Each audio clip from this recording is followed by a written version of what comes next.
So yan guys, unahin muna natin sa pagbabayad ng real property tax natin. Ayan. So yan guys, titingin tayo dito sa post office ko. Nandito na yung pin natin.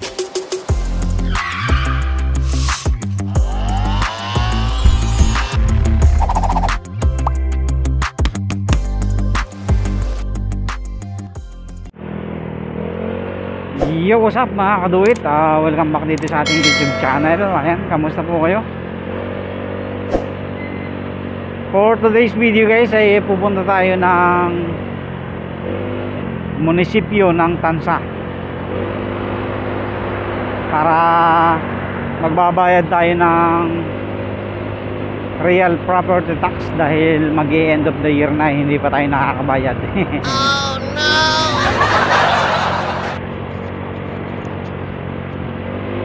At the same time ay sisilipin din natin yung ating PIN number doon.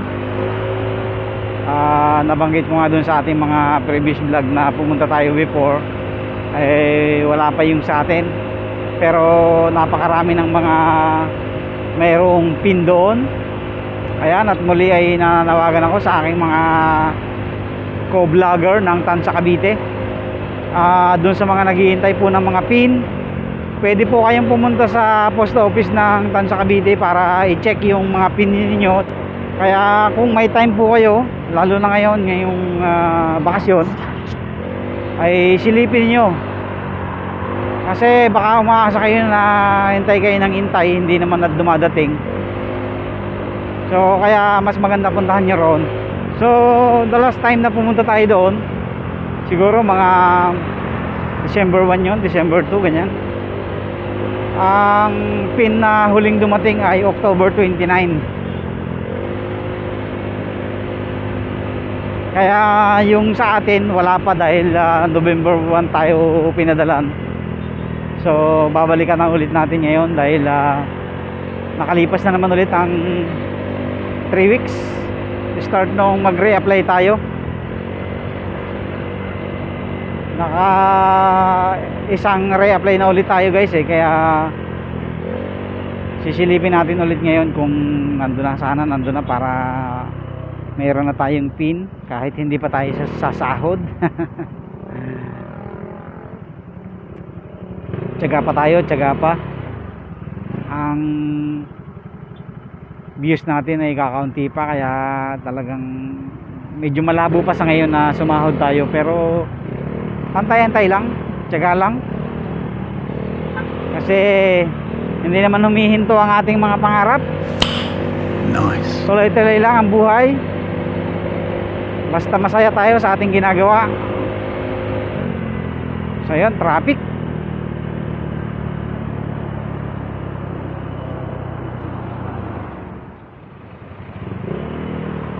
Ayan, dito na tayo guys sa munisipyo. Medyo matraffic nga lang.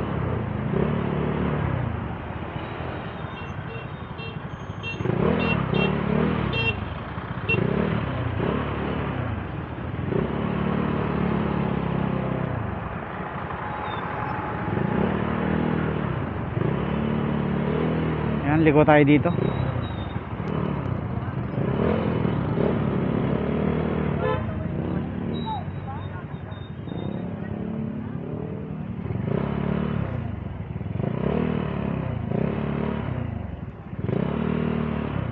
Init. Ayo.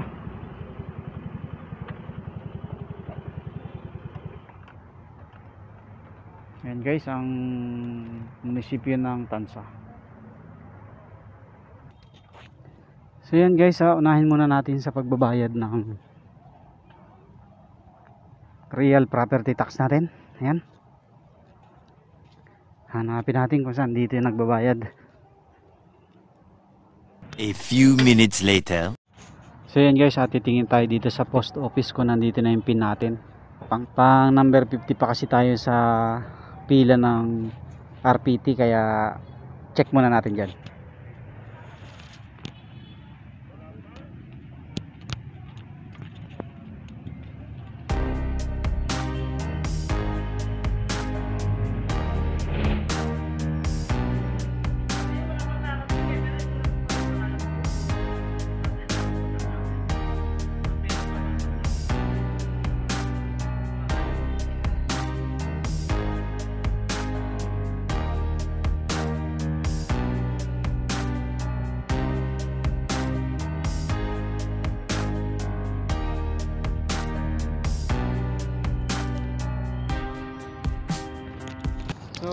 ayan guys, na-check na natin yung ating pin dun sa post office pero wala pa.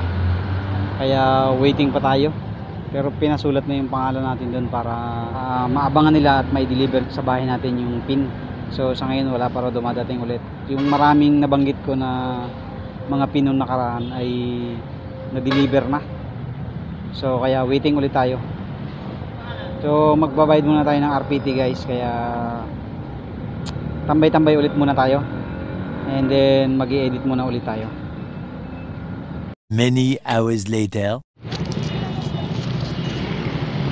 So ito na guys, nakatapos na rin tayo sa pagbabayad ng ating real property tax. Kaya pauwi na tayo. So bali ang binayaran natin ay 960 dahil dalawa yung unit natin eh. Times 2 na yung ano natin, binayaran natin. Kasama na yung 2020 and then 2021 para hindi na tayo pumila next year dahil napakahirap pumila. So dumating tayo dito ay 10:30. So ngayon mag 2:30 na. Inabutan na tayo ng gutom sa loob, kaya ayan, pauwi na tayo.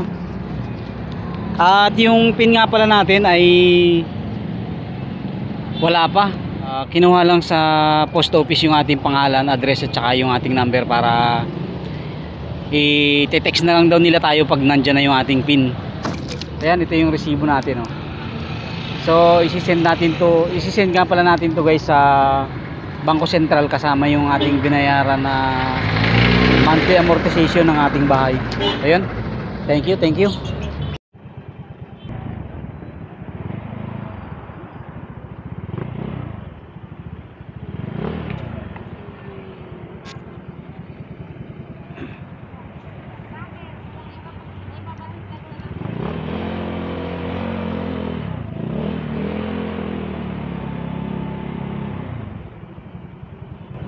Siyempre guys, bago tayo umuwi ay bibilan muna natin ng pasalubong ang aking baby. Naghihintay na yun sa akin dahil alas mag 2:30 na, wala pa ako. Ayan, pila muna tayo. A few inches later.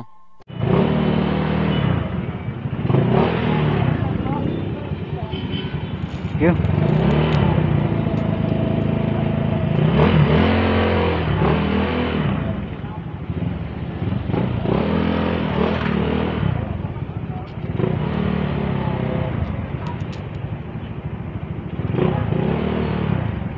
Ayan, pauwi na tayo mga kaduwit.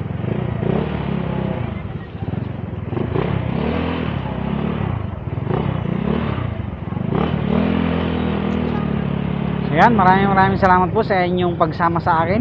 Maraming salamat po sa inyong muling panonood. Don't forget to like, share, comment, and subscribe and click the tiny bell para updated kayo sa aking mga susunod na video. Keep safe po, Merry Christmas, God bless.